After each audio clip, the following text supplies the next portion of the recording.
Assalamualaikum warahmatullahi wabarakatuh. Selamat pagi pemirsa. Senang sekali saya Farid Hasan kembali menjumpai Anda dalam Tawakal.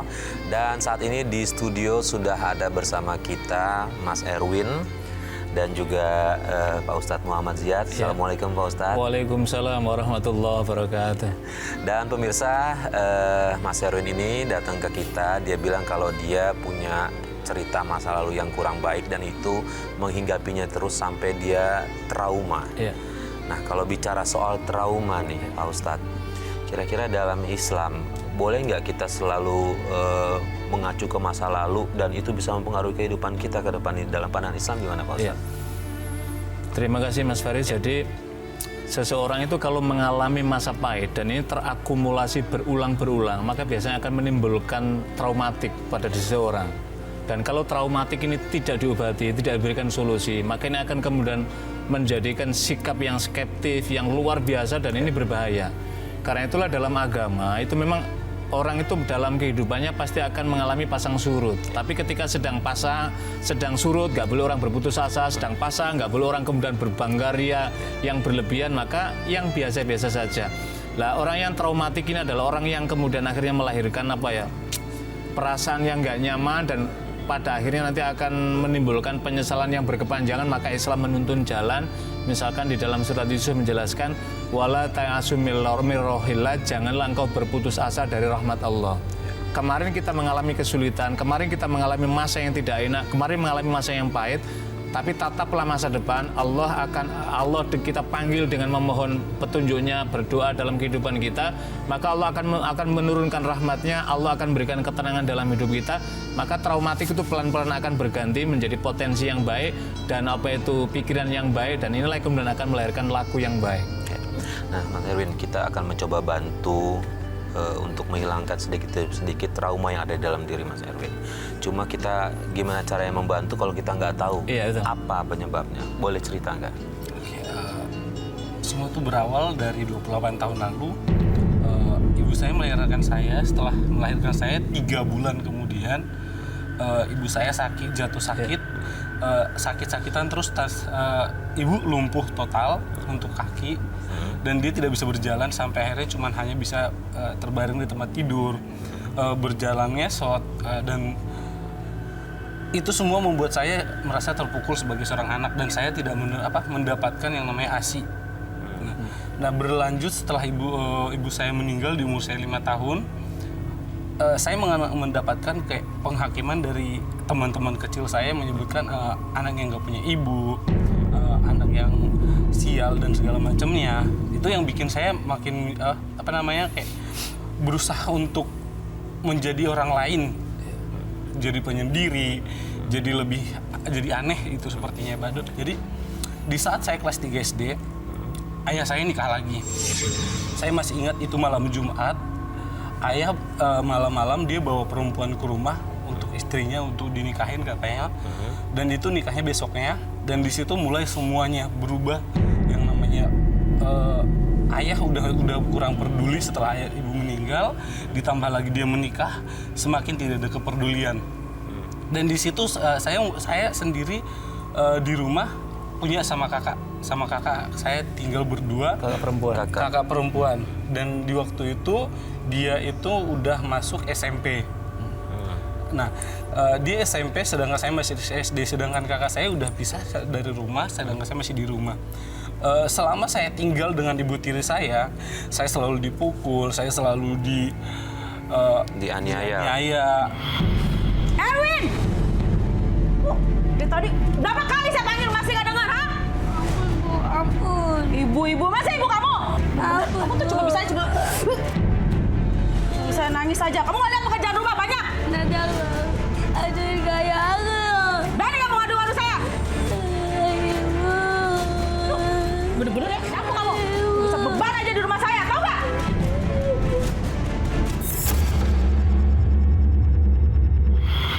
Terus perlakuan ibu tiri kamu ke kamu itu ayah kamu tahu nggak?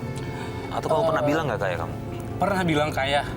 Tapi ayah selalu ngebela ibu tiri ini karena dalam konteks apapun yang dilakuin sama dia, ayah selalu membela dia. Bahkan waktu kelas 3 SMP pun di kampung itu semua keluarga kumpul untuk mau mengembalikan si perempuan itu ke keluarganya. Tapi ayah selalu membela, dia pasti berubah, tapi ternyata nggak ada perubahan sama sekali. Berarti intinya ayah kamu saat itu tahu kalau ibu tiri kamu jahat. Gitu ya. Tahu. Kamu sendiri bisa ngebaca nggak apa penyebabnya kenapa ibu tiri kamu jahat? Saya sih kurang paham kalau kenapa dia seperti itu. Apakah ada motif lain gitu, misalnya mau ngambil harta kekayaan orang tua kamu mungkin, atau memang dari awal nggak suka sama kamu, keberadaan kamu, atau apa gitu? Dia bawa anak satu. Dan anak itu selalu dimanja. Dan kita nggak boleh ngapa-ngapain itu anak. Dan itu anak nggak boleh ngapa-ngapain sedikit pun. Apapun yang saya lakuin selalu salah. Dia sering ngompor-ngomporin ibu tiri saya biar saya dipukul, biar saya dimarahin gitu. Apapun yang di tangan sama dia, di tangannya dia bisa dipukulin ke saya. Nah, Pak Ustadz, kemudian apakah kedudukan ibu tiri ini hak dan kewajibannya sama dengan anak angkat? Ya, jadi begini Mas Farid, kalau kita lihat kisah tadi kan sama Mas ini kan umur Erwin. 5, Mas Erwin umur 5 tahun, kakaknya SMP kira-kira begitu kan. Jadi ini ketika anak ditinggal orang tuanya yang laki ataupun yang perempuan, kebetulan ini ibunya meninggal, maka dalam Islam orang disebut sebagai yatim tapi piatu dia. Ya. Itu kan ada berbeda dia. Kalau yang meninggal bapaknya beda. Lah karena itulah ketika ayahnya ini kemudian menikah lagi, maka seharusnya mencari, ini juga menjadi pelajaran pada kita semua para pemirsa dalam kehidupan masyarakat, bahwa kalau ada orang meninggal ibu kemudian ayah mencarikan dan punya anak, carilah ibu yang bisa mewakili untuk pendidikan anaknya. Ya.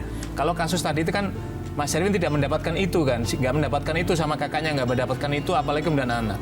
Kemudian apa kedudukan ibu tiri ini? Kalau di dalam Islam sesungguhnya ketika ini sudah ada seorang wanita dinikahi oleh orang tuanya, oleh ayahnya dalam hal ini, maka ini sudah menjadi mahramnya atau muhrimnya dari anak-anak ini. Ya. Karena itulah anaknya laki-laki nanti kalau besar, kemudian bapaknya misalkan meninggal, maka tidak boleh menikahi wanita yang sudah dinikahi ini, dan anaknya tidak boleh dinikahi oleh bapaknya misalkan dekat di sini. Begitu juga sebaliknya kalau ada perempuan dengan dapat laki-laki dalam konteks di sini. Ya. Lah, kedudukannya apa? Kedudukannya ke dalam konteks jadi sebagai ibunya, yang anak menghormati. Ibu memperlakukan secara baik sebagaimana anaknya sendiri. Lah inilah yang dalam praktek kehidupan masyarakat kita yang semacam ini dirasa, oh enggak, dia enggak anak Dia saya, bukan anak difahami tidak anak saya itu karena tidak dilahirkan secara langsung. Ya. Padahal ketika dia sudah bisa menerima ayahnya, seharusnya dia juga harus bisa menerima kehadiran anaknya dari ayah ini. Sama juga ketika ini tadi dengan anak tadi kan membawa anak sendiri, ini adalah saudara tetapi saudara tiri masing-masing. Ini kalau sudah dewasa ini ada aturannya lagi dengan perempuan dalam pergaulan dan lain-lainnya. Tetapi praktek tadi, Mas Erwin tadi kan mendapatkan kasih sayang. Kasih sayang inilah yang mahal dalam kehidupan keluarga. Makanya ketika orang tua, terutama bapak misalkan salah satunya tidak ada, itu kenapa Nabi menganjurkan kafilul yatim, ya orang yang menyantuni yatim kalau tidak ada menikah lagi di antara keduanya ini, supaya kasih sayangnya tidak terputus dari orang tua diwakili oleh orang tua yang lain kepada anaknya. Apalagi dalam hal ini adalah langsung dinikahi oleh ayahnya, maka sudah menjadi kewajiban orang tua dari ibu ini menjadi ibu dari anak dari Mas Erwin dan juga dari kakak perempuannya tadi itu. Artinya kedudukannya sama. Sama kedudukannya. Dengan anak. Iya, perlakuannya adalah harus sama. ya. Perlakuan sama. Dia seperti anaknya gitu loh. Bedanya kan tidak bisa mewarisi saja dalam Ya. konteks karena dari harta dia hanya mewarisi dari bapaknya saja, bapaknya, dari ya. ibunya tidak kan konteks itu kan hanya. Tapi perlakuannya sama, perlakuannya, perhatian, kasih sayangnya seharusnya adalah sama sebagai mewakili daripada ibunya gitu loh. Nah, Mas Erwin, tadi Mas Erwin bilang setiap sebenarnya ayahnya Mas Erwin tahu nih ibunya Mas Erwin sering jahat. Tapi kenapa selalu percaya gitu? Apa sih yang bikin ayah kamu tetap terus percaya sama ibu tiri kamu? Saya juga kurang paham seperti apa. Cuman ayah saya kayaknya nurut apa yang dibilang sama ibu tiri saya. Apapun yang dia bilang nurut, apapun yang disebutin nurut, apapun yang diminta diturutin. Bahkan saya berkali-kali kena marahin sama ayah saya. Pernah suatu waktu ayah saya hampir membunuh saya gara-gara dikomporin sama adik tiri saya. Ayah saya sampai ngambil golok, dia sampai itu benar-benar nyakitin banget sampai saat ini. Salah satu kebencian saya sama ayah saya gara-gara itu. Saya jujur ngebayin orang tua saya, ayah saya semenjak saya keluar dari rumah. Jadi kamu memutuskan keluar dari rumah itu? Iya. Banyak hal yang sudah saya lewatin, dari percobaan bunuh diri di waktu saya kelas 1 SMA karena saya bingung gimana cara bayar sekolah. Saya juga punya masalah sendiri sebagai anak remaja di sekolah. Banyak hal yang benar-benar saya alamin. Jadi semua tekanan itu ada dalam mengumpul dari satu. Saya minta uang ke orang tua saya nggak dapatin. Saya bekerja sebagai pembantu di rumah orang yang beda agama sama kita. Jadi saya benar-benar di situ konteksnya benar-benar tertekan. Saya mencoba minum obat sampai benar-benar banyak. Itu saya sampai di sekolah itu sampai harus dipulangin gara-gara hampir overdosis. Itu kan yang bikin kamu trauma nih sampai saat ini. Penyebabnya adalah itu semua. Nah, pengaruhnya dalam hidup kamu yang kamu jalani ini apa dari trauma itu? Saya jadi pembenci.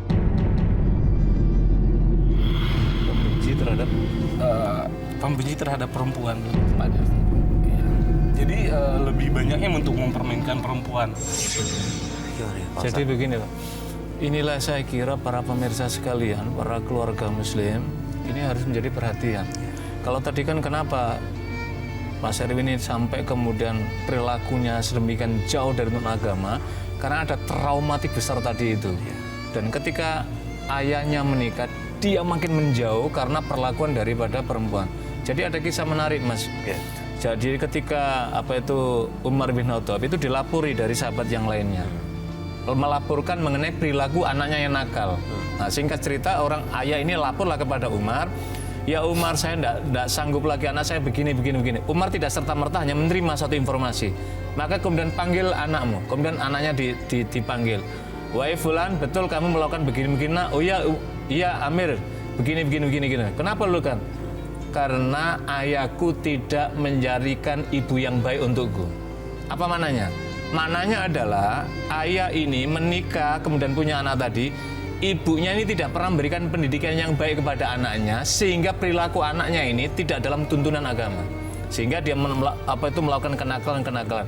Maka Umar apa jawabnya? Umar langsung tidak memvonis bahwa anaknya nakal, tidak, tetapi kemudian menegur ayahnya. Kenapa anakmu seperti itu? Karena engkau tidak menyiapkan dan engkau tidak mencarikan ibu yang baik untuk anakmu. Maknanya apa? Ini adalah untuk introspeksi dalam konteks itu di sini. Lah tadi itu cerita dari Mas Erwin tadi, kenapa ayahnya begitu menuruti kemauan? Mungkin karena cintanya terlalu tinggi.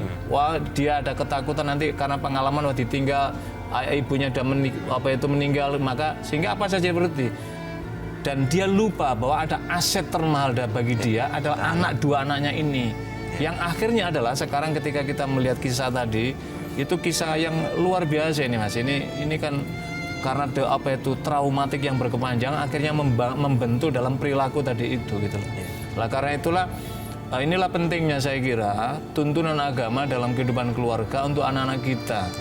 Jangan sampai ini terulang dalam kehidupan keluarga muslim yang lainnya gitu loh. Ini juga menjadi Mas Erwin itu juga memberikan pengalaman ini bukan bermaksud untuk cerita enggak, tapi ingin mencari solusi supaya kembali ke jalan yang lebih baik dan tidak ada orang lain yang mengulang kasus yang tidak baik seperti ini. Ini kan sama-sama memberi pelajaran dan dipelajari untuk yang lainnya. Nah, Mas Erwin dari sekian banyak wanita, boleh tahu nggak berapa nih jumlah wanita yang sudah dipermainkan seperti itu? Untuk jumlahnya sih lebih dari 13 termasuk tante-tante. Nah, ada satu lagi pertanyaan nih. Dari sekian wanita yang kamu permainkan gitu, mohon maaf, apakah sudah ada yang hamil atau gimana? Saya punya anak satu waktu SMA. Waktu kamu SMA punya anak satu? Dan itu dari umur seumuran atau lebih tua? Adik kelas saya. Ya, dan itu tidak terjadi pernikahan karena beda agama.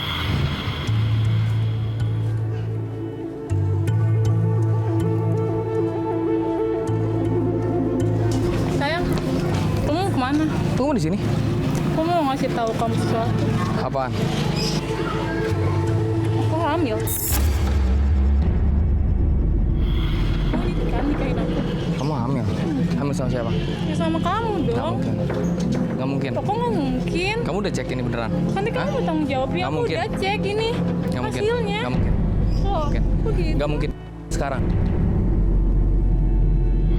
Ikut gue. Aku nggak mau digugurin. Enggak. Sekarang ikut gue. Kalau nggak mau lu ikutin, dengerin gue. Dengerin kata-kata gue. Kalau misalkan lu nggak mau, jangan hubungin gue lagi. Nggak ada kata-kata nikah lagi.